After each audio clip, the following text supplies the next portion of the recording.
Pardon our progress, your mystical dollars at work.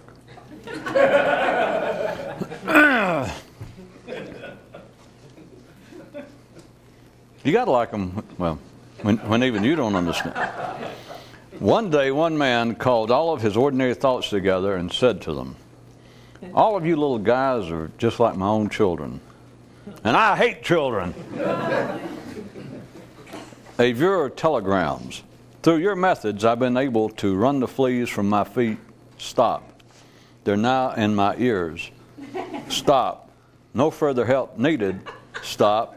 I've got the picture. Can take it from here. Yours. Stop. From amidst the crowd, a voice was heard to remark, my, what a lovely pair.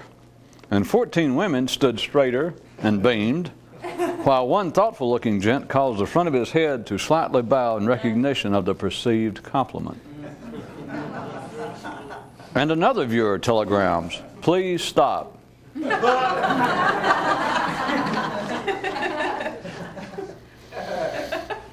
From a slightly shifted position, man can be seen as composed of the creative, the critics, the vandals, and the parasites. Literary update, Earth. First came the classics, then the neoclassics, which are later revised and corrected so as to be of suitable use by all. This is also a condensed history of the progress of myths. And now a useful thing to remember. The simple don't like to be bothered.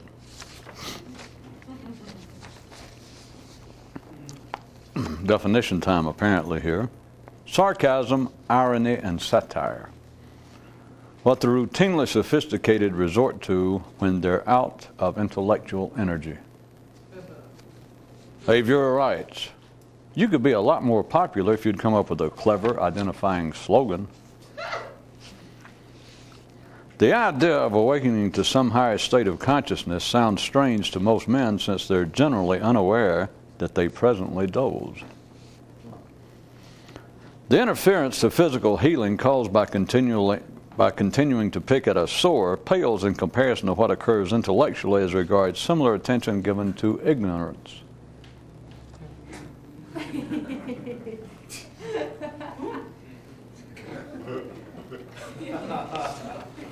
From our Cosmopolitan Dictionary. Political commentary. Armadillos criticizing the intellectual depth of possums.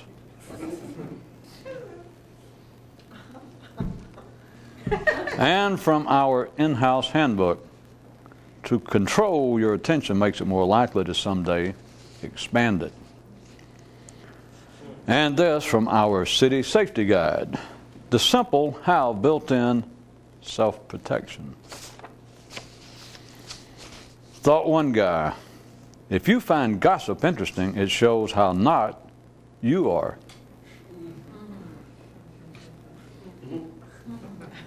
Ordinary heroes rest on personal anecdotes, extraordinary ones on understanding.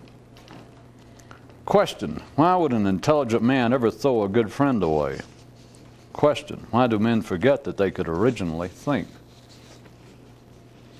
Fact, yes, the mystical is not strange. It is super strange, in that no one else, nor the stories of their lives, can tell you what it is. The same juice that holds life together helps keep men's thoughts apart. The speaker explained. Theories explain nothing but other theories. And without words, there'd be nothing to talk about. The billboard proclaimed, in a land of make-believe, all definitions are imaginary. Adequate, perhaps, but imaginary just the same.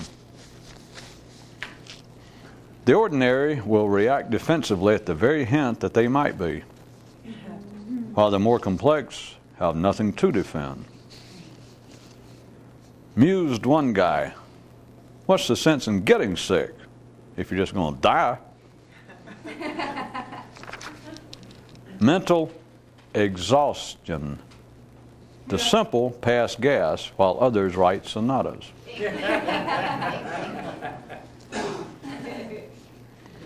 The mystery of life remains secret because most people don't want to know what it is. The simple get sick while only the more complex can make themselves so. A father, whilst discussing certain matters with his son, one day related the following. Long have men asked themselves, what is the light of man?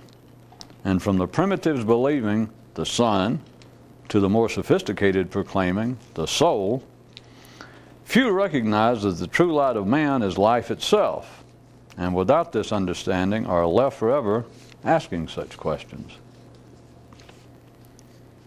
On a certain planet far away, a certain people abandoned all interest in treasure maps after concluding that nothing of any value is ever out there somewhere. And the father returned to his conversation with the boy by adding, you see, the proper purpose of a myth is not to make the reader look at the book from which it came, nay, but to turn his attention in another direction entirely. 4 topics. Mental health. You can't be depressed unless you take ordinary life seriously. Fashion. You wear whatever jeans life outfits you with. This kind of stuff. The struggle to get out of your clothes. The payoff. It is possible. Some travel news. Life normally won't let you go. But if you make sufficient effort of a certain sort, a strange thing can occur. You can slip away and life never notice. Medical news on the neural front. Health can be a hobby if you're wanting to survive, but something more is needed if instead you want to thrive. And finally, one man's urban rhyme. I'm living here with Mary, I'm living with the lamb, I'm living in my standard goo, I'm stuck here in this town. And add I, let us slip away while there is still time. If a man has any reasonable expectation of ever doing anything extraordinary, of discovering the secret, of experiencing Buddhahood, or, put more specifically, as I have done, expanding the extent, the active extent of one's nervous system, expanding one's consciousness. To do so there's a quite direct and simple mathematical reality involved, and that is you must redirect some of the energy. Because in one sense, there's just a limited amount of energy available to every person. It's not worthy of any great metaphysical attempted exploration therein. It just simply, you should be able to feel it. It's just that you are generally, individually given apparently enough energy of all sorts to make it through. If we found the actuary table in that great heavenly actuarial chart and found your name that says 62 years, 4 months, 2 weeks, and 7 hours, and etc., then that's about how much energy you've got. So it would stand to reason, and it is true, it's not metaphysical and it's not theory, and I was not simply making fun of it. You have got to redirect some of the energy. From there, it's very easy to turn it into a religious proposition, or very easy to step into an already established religious stream, which is why most religions, or why all public religions seem to be involved with a way that one should live, that is, behave. And so they would say, well, you've got to redirect your energy. Instead of going out and drinking, you've got to come here to church. Instead of going out and chasing women, if you're married with a family, you need to be home with your family, having quality time with the little nippers. Behaviors of simplistic consequence. There's no doubt that you could be committing suicide physically speaking behaviorally. You could be drinking yourself to death, doping yourself to death, and etc. But if you're doing that, you're a dope anyway, in the real sense, in the old classic sense. So there's nothing to say to anyone like that. The redirecting of energy, the way in which a man striving to do something extraordinary would be indirectly harming himself. Not through behavior, but through the internal intellectual energies. He's got to be able to redirect them. And one way to point out, you have got to cease clinging to some degree, somewhere, sometime. I'm doing all that as opposed to saying, here is how you waste energy, because then you're left back in some kind of partisan denominational stance that will do you no good. You can be reformed, but to say you have got to redirect energy. You can get almost anyone off the street who is sane, relatively speaking, to agree to that. If you said, wouldn't you like to live a better life? You look like you're sort of down and out, or you don't look like you're all that happy. And the person says, no. You say, well, you would probably like to improve your life. And he says, yes. And you say, well, part of it, I can tell you right now, you're going to have to redirect some of your energy. People will say that. But then that's not the end of it. Whoever offered such advice or such direction, they have a follow-up to it. That is not the end of the exhortation. That's not the end of their advice. You have got to redirect your energy. They go, yes, and they wait. If they're going to go along with that dance, they're going to dance momentarily and do the tango with that person. They know that something else is coming up. The person says, you have got to redirect certain of your energies. The person may go, yes, which means carry on, let me hear your pitch. And they say, you have got to quit drinking. And here's my card. I'm a member of AA, and we'd like to invite you. It says you have got to quit living out here this kind of desperate life. And here I've got a card. I am a priest. I'm a rabbi. I belong to such and such organization. Come join us.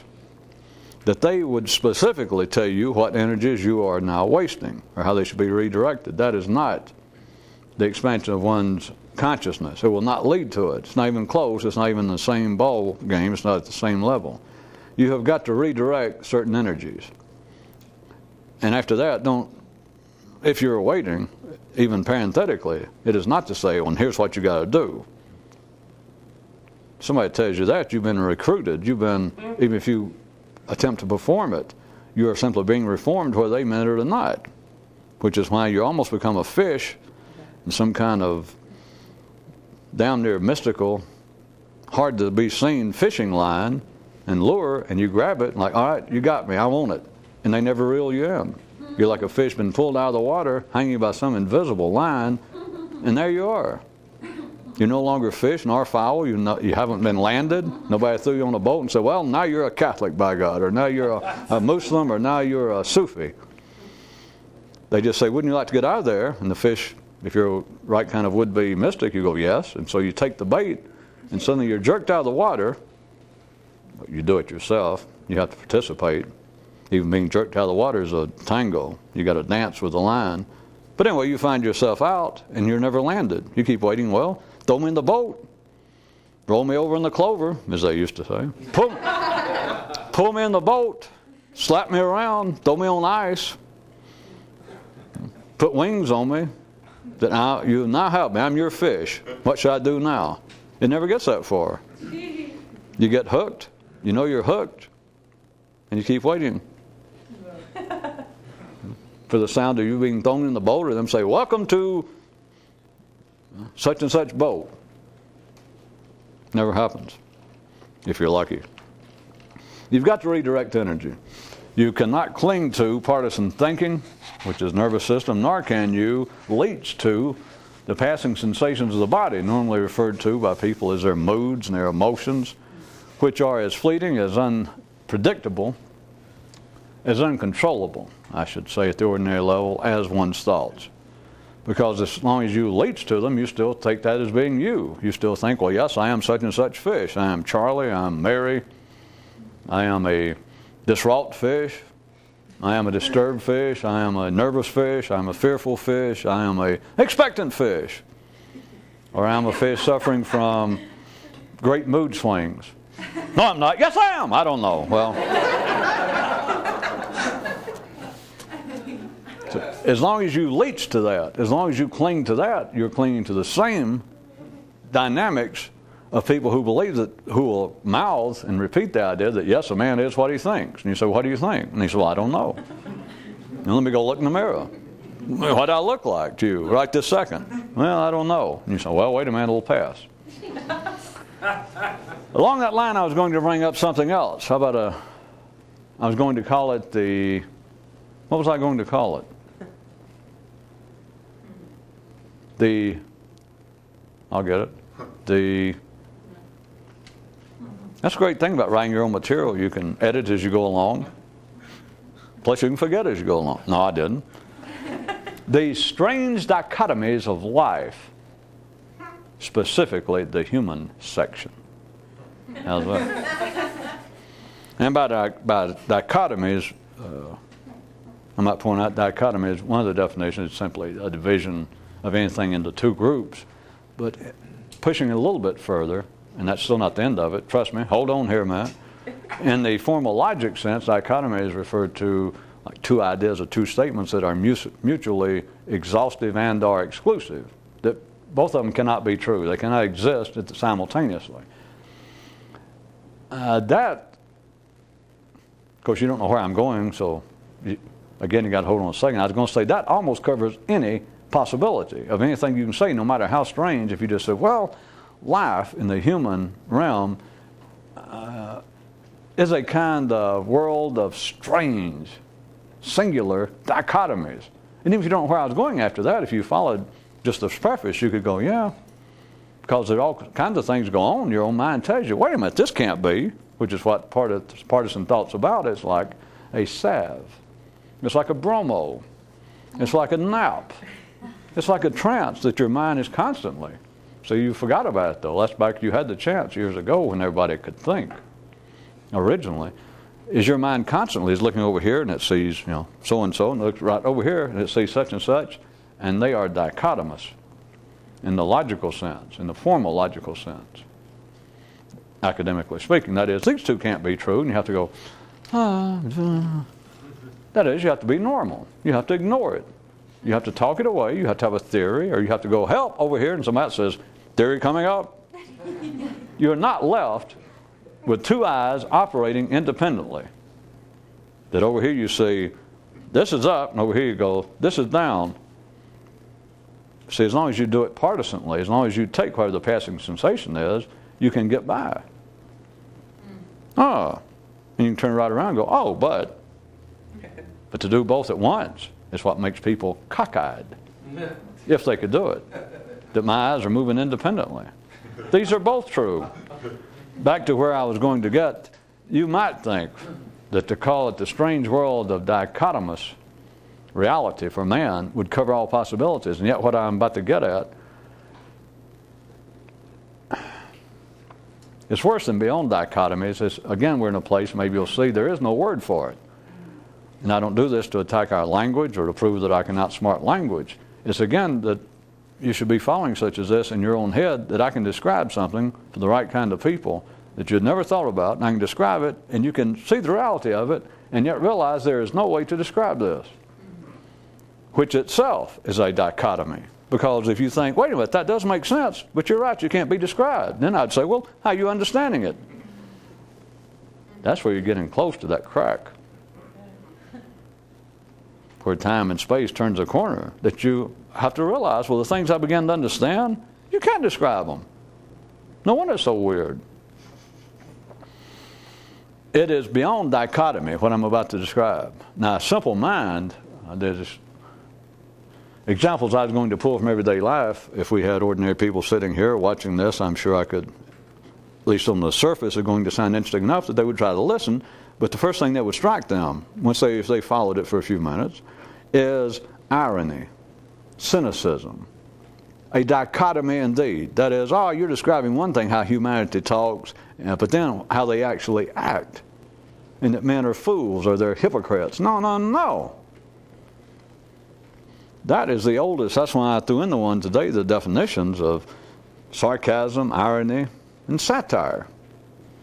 And I meant to present it not as in a negative sense, because satirists are considered some of the great thinkers of literature and of the past. And well-placed sarcasm is indeed looked at as a sign of a perceptive mind. And I gave you a better description, or another description. All it is even ordinary people, it's routine minds running out of energy. Back to, remember, energy, because you only have so much, and man is primed up intellectually at the end of the nervous system, as far as it goes now, that he'll look at two things that would appear to be mutually exclusive, or that would appear to be contradictory, which is all we're talking about now is the world of man. There is no contradictions in the world of anything other than man, and the contradictions are always of a specific nature. The contradiction being between what man says and what man does, which if you're not up to irony, not up to a little satire, if you're a little less sophisticated, you just become a smartass. You become sarcastic about it. But it's all in the same ball game, that you do not have the energy. You do not know how, even if you have the energy, but you do not have the energy to look at two things that apparently are mutually exclusive and not have to turn from one to the other. Not have to think partisanly about it. Oh, well, okay, yeah, no, well, damn, hell, no. That you got to make a choice. What I'm going to describe is simple enough. The examples, I can think of as many as fast as I can think, but I was going to pick out some that catch people's attention. And at first you might think, well, this is a dichotomy. No. Be more subtle. It is much better than that. It's beyond the realm of the ordinary mind to be able to call it this or that, but I was going to start off and say, give you a title, The Strange World of Dichotomies. The strange dichotomies of life, specifically in the human section. All right, here goes.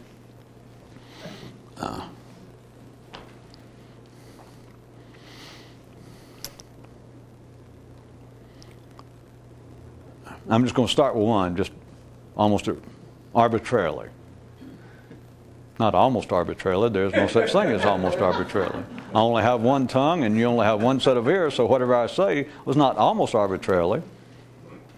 Well, now don't challenge me. What if I said two things at once simultaneously? It wouldn't help, because you go, what? Because you'd think that you were here in person hearing me, and then you'd think, no, I forgot where I am. I'm actually watching this on tape, and some way the audio from another one is getting run from the control room, and I'm hearing two audios at once. So, back arbitrarily. Psychologists, the ideas of psychologists, let's just use late 20th century, Western world, right up to date. Ideas of psychologists, and I can include psychiatrists, sociologists, but ideas of psychologists represent the highest and best aspirations of civilization. They simply do.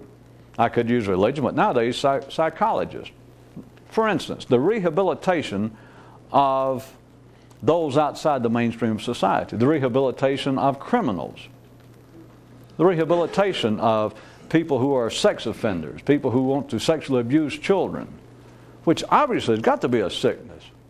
I mean, you don't even have to think about it. If you grew up in the last 20 or 30 years, you may not go around reading books on psychology, but it is now part of the main neural wiring system of this part of the world. That, well, yeah, they got to be sick. It just makes sense. You can say, well, I don't like them. It just makes me sick to think about it. But you're right. There's something wrong with somebody. You have psychologists, and I can point out other things, wars on drugs, or UN, or just international resolutions passed condemning civil or human rights violation by some group of people, by some tyrant. I'll show you how they're all connected. But just psychologists, they are almost the priest of today, the whole world of psychology, including talk shows. So that you don't think this is all strictly some academic, or as those of you who watch this for some time know that this is not an attack on psychology. But psychology, the ideas of psychology represent the highest, the best aspirations of civilization. In spite of the fact of their ideas, their theories, their ideas, being of the highest nature, representing the highest, absolutely, I'm not being sarcastic, and we continue not to repeat them. We increase to repeat them in volume, in spite of the fact that they are abject failures in execution. Now think about it a second. Or maybe I should jump in and fill it in right quick. This is not a dichotomy. Now, an ordinary man could have heard it thus far as I warned you and go, oh, yeah, you're right. Isn't that a bunch of hogwash? There it is, old smart-ass people in the world of academia, people that went to school, and they think, boy, they know it all. And it doesn't work. You're right, it doesn't work in execution. And yet there it is. It represents the highest aspirations of civilization, that is, of humanity at its mechanical best in any particular moment. The rehabilitation of criminals, let's go back to that. And nowadays it's getting to the point, and one more time for you who might be watching this some random way, this has really nothing to do, really, with individual examples, and it has nothing to do with men individually or with psychology. But here it is, we have psychology. If you are an up-to-date, modern person, whether you think about it all the time or not, you are in agreement. Your wiring system up here, doesn't matter who you are, your wiring system cannot disagree overtly with the idea that those who are uncivilized, and we are less and less, if you notice, inclined to even use the word criminal anymore. It's more like people who are less civilized, people who are under-civilized, people who have been socially deprived or depressed to such a level as to be incapable of normal civilized behavior. And it's easy. People do it already. People are already satirizing that sort of statement. You know that, and I think I knew that even. That instead of saying someone is a criminal, that now you would have a psychologist, and we're not talking about a specific psychologist, I'm just using that to represent, that it is now part of the general feel of all of us, of collective humanity at the civilized level, that the inclination now is not to say no criminal. It's to say someone who has been socially, psychologically traumatized or deprived to such a point that they cannot meet standard levels of civil behavior. Well, as we all know, alcoholism now, for instance, is considered an illness. It is considered an illness professionally, and is now, except for those few smartasses held over from the previous generation when alcoholism was looked upon as a weakness. You know, it's no big deal if you're an alcoholic. In fact, that wasn't even the right term. You're a drunk. They just showed that you're weak. You just had something. You were just no good. That's what they used to refer to them in less urban areas all over the world. It was no secret. The man's a drunk. Yeah, I know that. I heard about it. Nobody ever discussed, like, I wonder what made him a drunk. Drinking too much. Something made him a drunk. And then somebody said, well, why does he drink so much? They go, because he's a drunk. He ain't no good. And they just went about their business. Now to call it an illness, and there's still people around that laugh at that and satirize that like an illness. And other forms of antisocial behavior or unprofitable behavior, because all drunks do not necessarily go out and drive and inflict specific harm on others, but then they're looked at as engaged in unprofitable behavior on their own, self-defeating behavior. Why do these people behave like that? It's doing themselves harm. And if they do have family or people around them, they're doing other people harm. Considering alcoholism, considering criminal behavior to be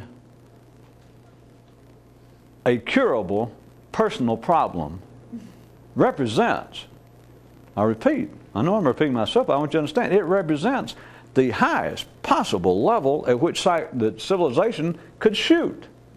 Civilization being man collectively. Because what it is aiming at, what it is detailing in these theories, in these ideas of uncivilized behavior, unsocial behavior, unacceptable behavior being curable, being treatable, and it's up to us to do it.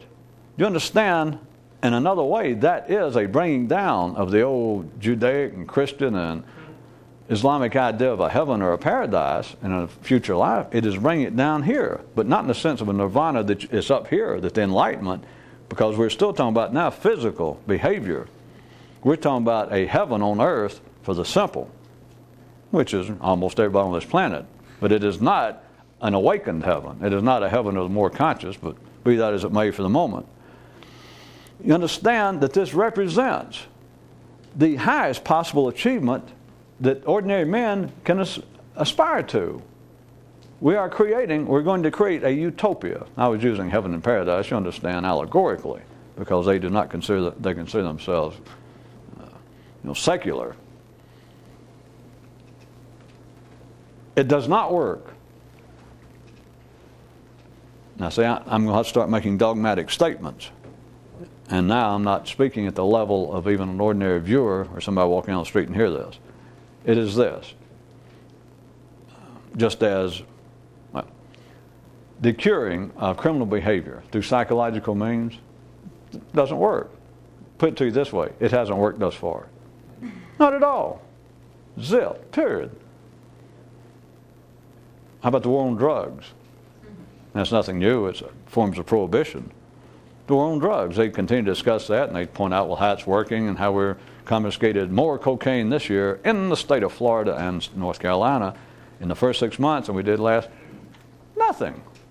You're not going, the war on drugs is just as silly as saying, well, this man would not have been a murderer and a cheap shoplifter if his mother had been nicer to him. Now it's easy to go, come on, that's not true, or you can't prove it, or you could just dismiss it and say, that can't be true. What in the hell is his mother not being nice to him got to do with him now being a mass murderer or a sex offender? What the hell? Get out of here. You could say that. But look at the war on drugs. People even in the ordinary mainstream will periodically slip up and say, I'm not sure this is working, which is almost open to more ridicule and satire than those who say it is say, I don't think this is working. It's not working. It's never going to work. But so what? Does it stop the idea? Has it ever stopped religion? In case you're missing the point. I've just taken it now into the political, into the non-religious area, which is what psychology and politics and all the social sciences are the kind of condemnations. We have the UN now, which is almost a form, a running example for satire for ordinary people, but they'll pick out some area that there's been some tyrant over there. And as they would put, and they all get up and they discuss it for 6 months or 2 years, and they keep detailing, bringing in new information about the gross abuse of decent, basic human rights that this one little propped up dictator, this one little tyrant is doing, and we can't stand by us civilized people and put up with this. Do understand, I am not changing the subject. All this is the war on drugs. It's the rehabilitation of criminal behavior. It is the highest aspirations of collective man. So they'll pass resolutions. It'll take them several years to even do that, but then they'll finally pass a resolution, and they may even report it as being a hard-hitting resolution. Stronger than originally proposed. Originally it was proposed that we, the UN, the civilized nations of this world, say to the dictator, say to the leaders, the generals who are now running such and such country, that we don't approve of this. And they discussed that for 2 years, and he's killed off another 1/10 of the population that time, and they decide then, take the gloves off. They now refer to it as a united condemnation. It is resolved that we condemn this man. All right, so now you laughing, as I'm sure you can figure, you know already, that would be just a prime subject as everything else to a sense of some sarcastic column, a satirical skit on some TV show. They say, boy, big deal. And in fact, there is a truth to that, the same way as the war on drugs or the rehabilitation of the criminal, is to say, you think somebody, that guy cares? I mean, they're right, And you could say, if you're an ordinary sarcastic person, that is, running out of intellectual energy yourself, you could go, what the hell are we doing? Why are they wasting? I'm having to pay part of my tax money to the UN. They're getting out there, and all these people dressed up every day, driving in limo, spending my money. Here's a guy down there running a concentration camp on this little island, and what do we do? What's the best they can do after 2 years? Through a serious show of hand, all dressed up in these funny different costumes from all over the world, and some of them really funny, suits and ties.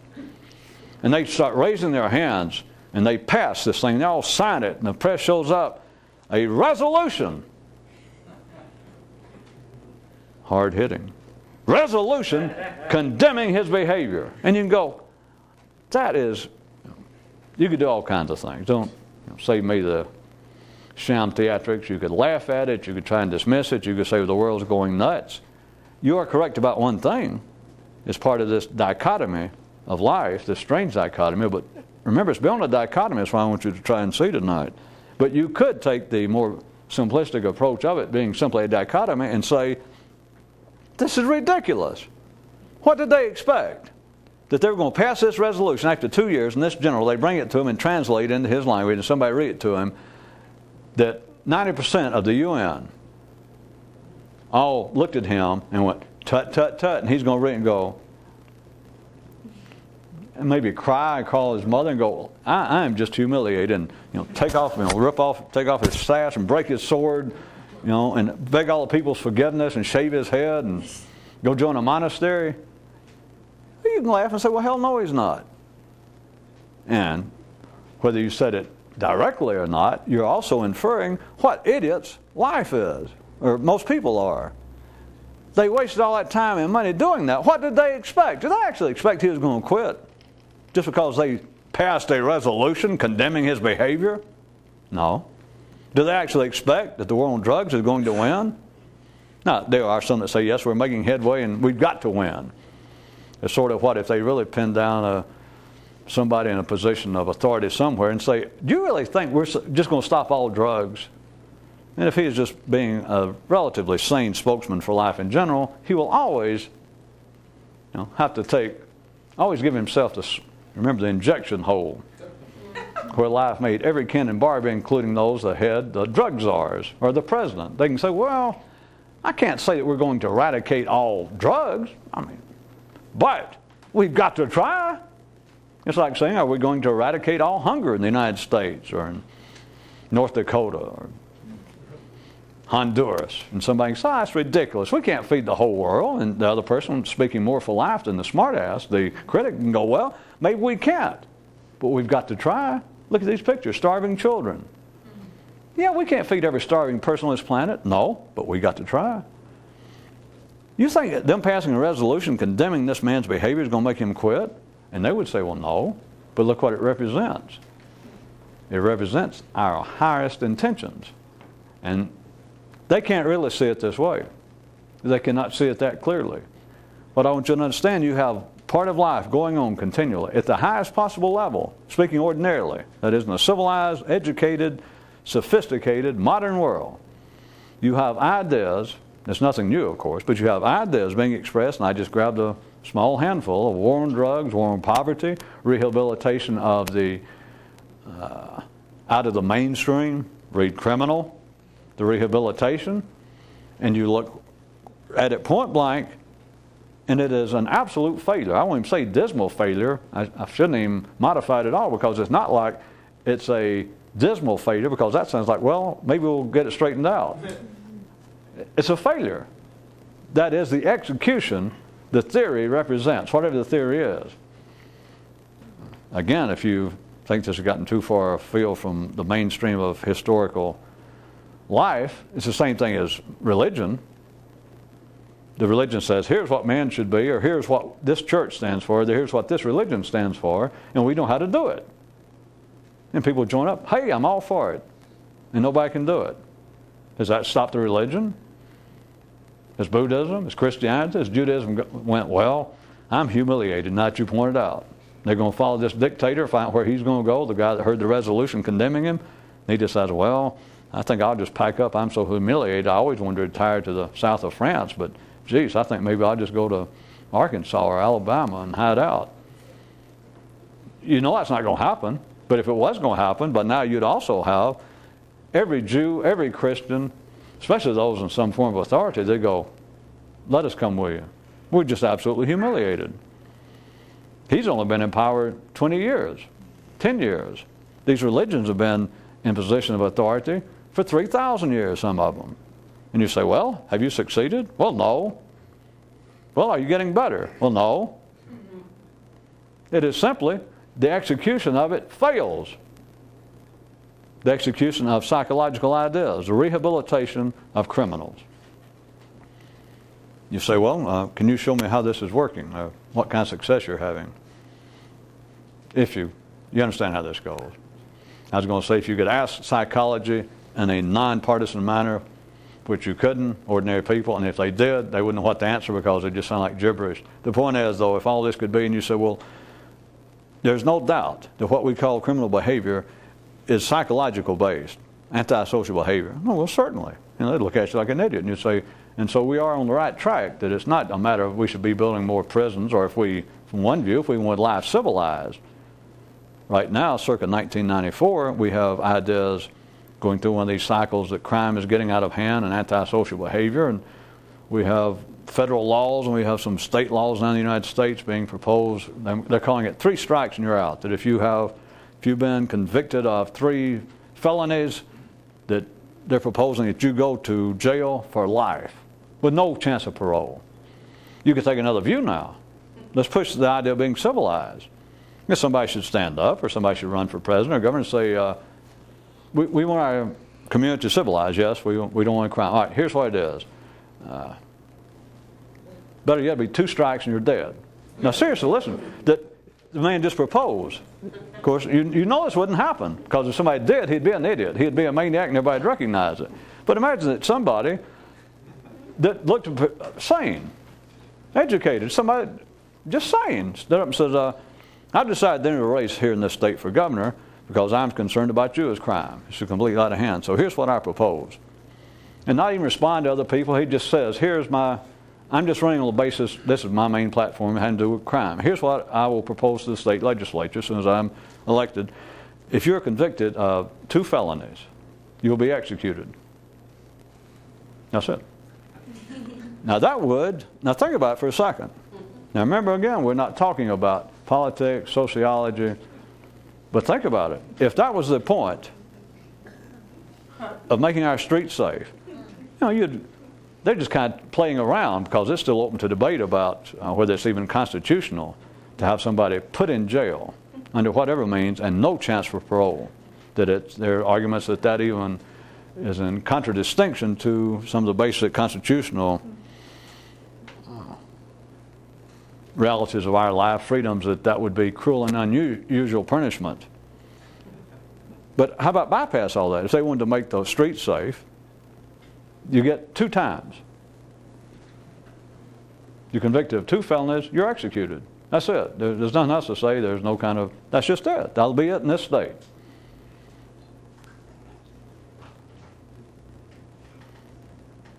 Then you look and say, well, everything they're doing, if you're listening to what I pointed out, and if you're aware of what's going on in life, the way it works,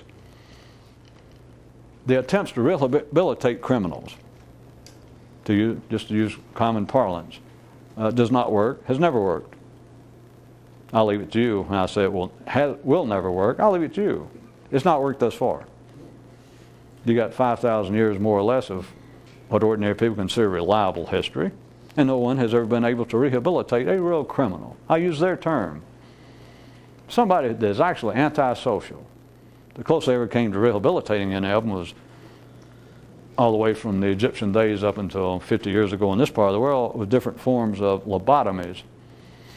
In less progressed times, less evolved times, it was a hot poker crammed up your nose that hit your brain, and that would stop you from engaging in most criminal behavior that required any intellectual participation. I guess you could lay down in the middle of the road and trip somebody, and if that was a felony, make them stumble over you.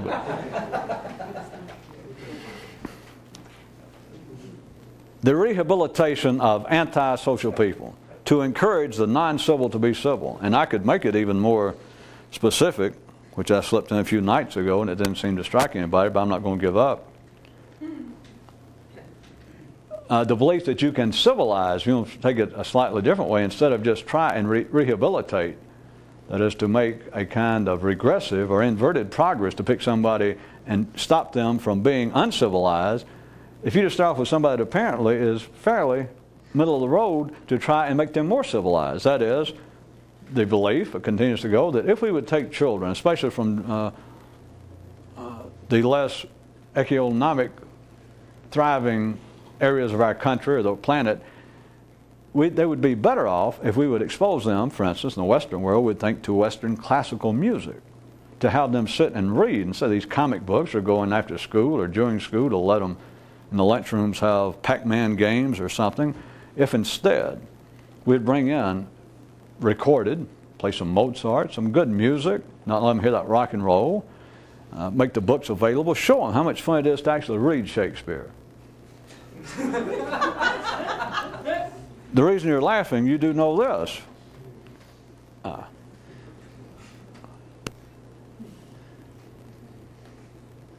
I'm going to try to pick this up in the next night or so, but right now I just have to point you out at point blank, because you can either hear it or you don't.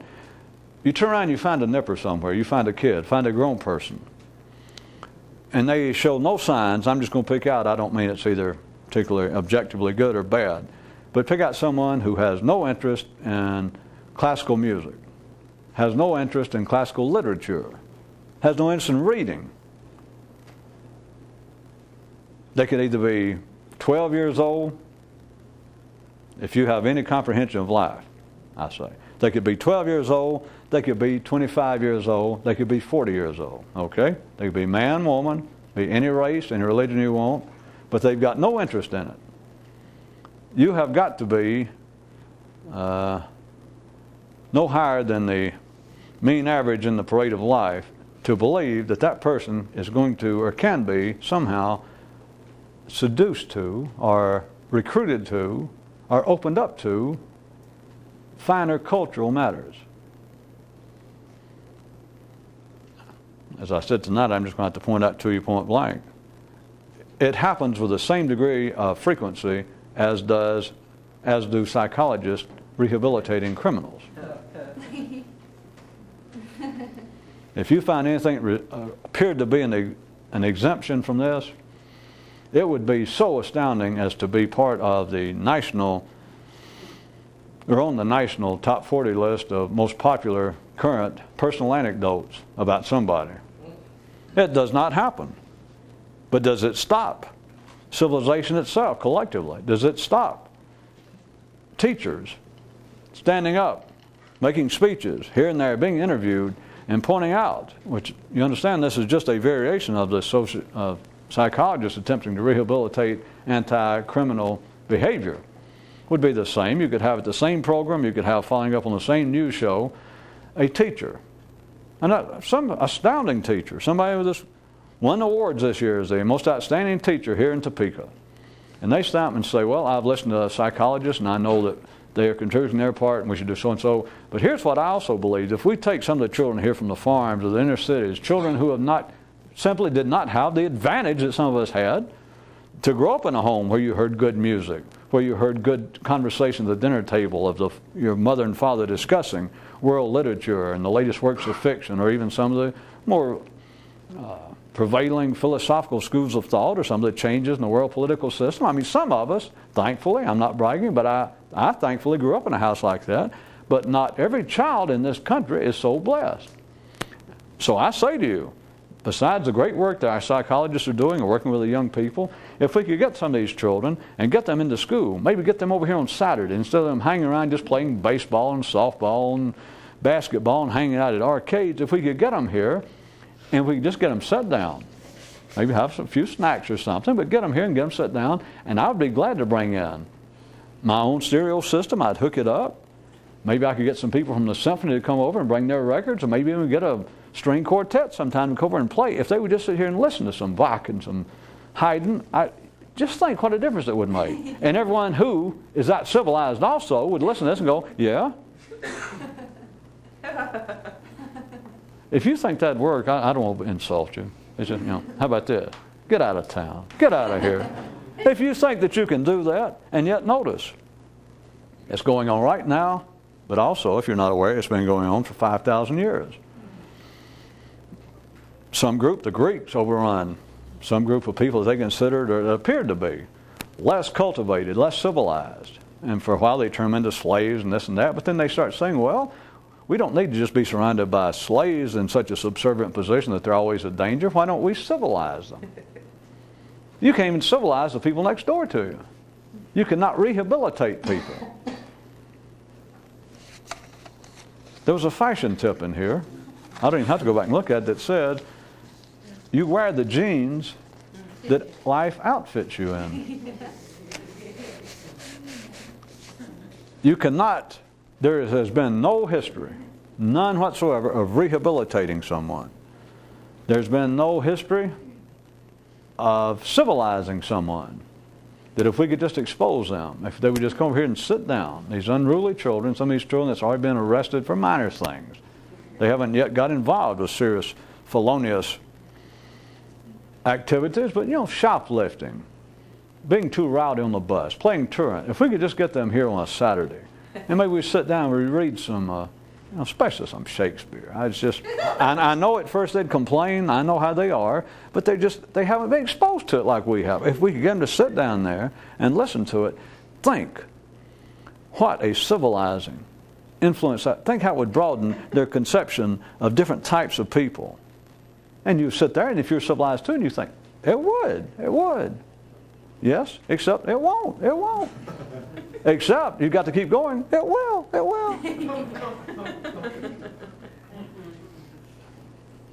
It is these strange dichotomies of life that men continually, collectively, must state, and not just as theory, not just as vague goals that, well, someday we should be more civilized.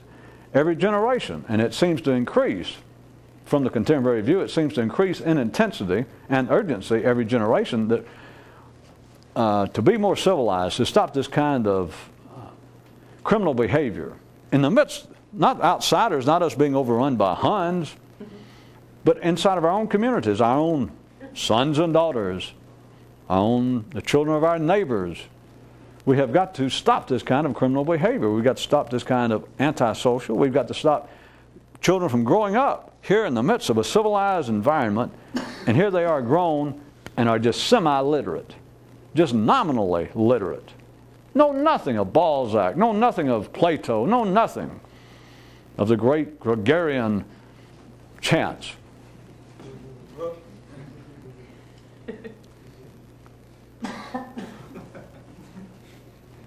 It is not simply life through man having to state very vague aims. That is still taken up where it is needed, primarily by religion, by the cruder forms of religion. That is, well, life is not good here. Life is not as the gods intended. That is, we're not totally civilized and decent people. But, we're going to have to die and let him straighten it out. It is more and more a matter, as I said, that apparently is of relatively increasing urgency. That now we can't wait for that, which is why the world is less religious and seems to be more worldly. No, we've got to look after ourselves. And we can. Psychology proves it.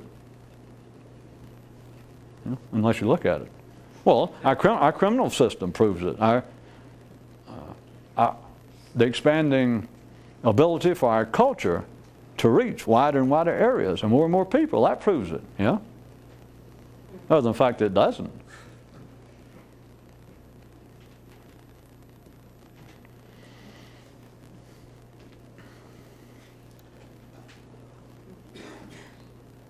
It's the dichotomies I was pointing out, were simply mutually exclusive in some way. That, well, people say that psychology or the knowledge, the practice, the profession of psychology will cure antisocial behavior. If it's either, yes, they say that, and you happen to be a psychologist or you're civilized in a certain way, you go, that's true. It's either that or you're saying, no, it's not. That's just hogwash. It might be easier not to look back from some people and say, religion works. Religion will civilize us all and make us decent. It will bring about a kind of living heaven on earth, a kind of utopia that will eventually bring about a more civilized, charitable, decent person. Huh. And you look at it and go, well, you're just absolutely full of shit. You're an idiot. You don't know anything about history. You don't know anything about life if you would believe that. We've had 3,000 years that hadn't worked. If you take either one of those positions, that or in any other area, you are not seeing what I was trying to describe as the strange dichotomies of life. You're seeing the dichotomies of life. You see them as being mutually exclusive. You see the two things as not only being exclusive, mutually exclusive, but also exhaustive. That said it all. It either works or it doesn't. No. It does both. It works and it doesn't work. That's the only way you can be partisan. That's the only way that you can have eyes that are working independently or non-independently, according to how you want to look at it. That is, you either have to look over here. Yes, religion will save us all, or psychology will save us all. Okay. And then suddenly somebody points out, no, it won't. Only an idiot believes that. Of course, most people don't even look 3 times. You might look once, and yes, you hear that some people disagree, and you glance over at them with this eye, this one time, and go, well, you idiots. I just wanted to check. You really don't think this will work? And they go, certainly not. And you dismiss them. That's the last time you actually ever think about them. But the thing is, each eye had to be partisan. The control of your attention was held by life. For you to say, I'm thinking. I have thought about this. I have thought about all that religions had to say. I've studied all the religions. I've looked at the history. I've given religion 3,000 or 4,000 years to work. I'm telling you what, it doesn't work. You could say, I'm an up-to-date man or woman. I have studied psychology. I have studied the history of psychology. I've studied the psychological, the sociological, the political ramifications of all the various schools of psychological thought, the pros and cons. And I'm telling you what, we're on the right track. You can say that, or you can go, I have studied all, and it is useless. It is no better than religion. We're going nowhere. Neither one are true. And what ordinary people cannot see is when they run out of energy, as I was trying to put it to you in one of the items, is when it turns into sarcasm, irony, which is just ordinary thought. But it passes for some form of intelligence. It's what ordinary people pass. It's why a critic can pass for having some talent, which if you're a critic, it's proof you got no talent. Is by saying, well, this doesn't work. And it's ridiculous, as a matter of fact, for us to keep saying it does. No. Nothing that civilization, that is man collectively, points out as being an admirable goal, which whatever they point out it is. Doesn't matter what religion it apparently came from or what culture, whatever they're pointing out, it is the highest aspirations possible for man, for life through man, to verbalize at that time. But to then look at it and then say, well, it doesn't work. You're like Christopher Columbus. He didn't even leave Spain. It's like, you didn't have to. You discovered dirt. It's great to know people with a mind like that. Didn't even have to leave town. Just look down and discover it. I'll be damned. They are not dichotomous in the ordinary sense. That life continues to run, but humanity collectively always pointing out what we should be doing and what works. They will claim that psychology, they will claim that they can rehabilitate criminal behavior when it's a simple fact that they, not yet. No, it's a failure. The execution of it does not work. But religion doesn't work. But so what? Do you realize all this has to do with your own internal, personal nervous system? Because that kind of apparent tension, that kind of apparent conflict, that kind of apparent dichotomous structure, which in some way seems to keep one from the truth, that, well, what should we do? Ordinary people ask. It's up here. It's like, well, what should I think? That is what the Enlightenment is. That is what the Buddha, that is what the great night of decision he made, is it called, of his night. The great night of departure. Because what it was a distinct separation from old partisan thought. Not that the teachings of all the Hindu scriptures were wrong, and not that it was right. It was all irrelevant. It was all a clinging to partisan thought, which is simply a kind of leeching to, in an emotional sense, passing sensation of taking however you feel. That is, everyone's moody to some degree, but right now, I don't feel so hot. So that's you. Hey, don't bug me, Jesus. And then later say, I'm sorry, I wasn't feeling good. Except at the time, it wasn't you not feeling good, that was you. Well, here's what I think. No, that's not what you think. Well, you're right, I changed my mind later. You didn't change your mind later. The whole thing is temporary. It is all a matter of energy. And as long as you leech onto it, as long as you take whatever the passing energy is, and you did not have anything to do with it. That's what you got to find out first. It don't matter whether you went to school, and it doesn't matter that you've been reading on your own all these years.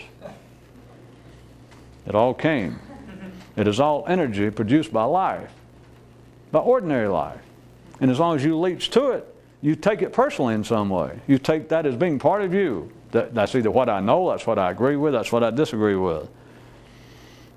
Buddha went through a long time for the great night of renunciation. I like that term. You should like it. It doesn't say what. It doesn't say the great night of renouncing Hinduism, renouncing his Indian culture. The great night of renunciation, period. I filled in the rest. The renunciation was a distinct departure from all old thinking. Which ones? Which part? Read my lips. All old thinking. Yeah, but I mean, which part did he really see through and stick it? All old. That's why all these religions, all the mystical systems, all have some term, some idea of a new birth, new person, because it is all brand new. Gone? It's all right.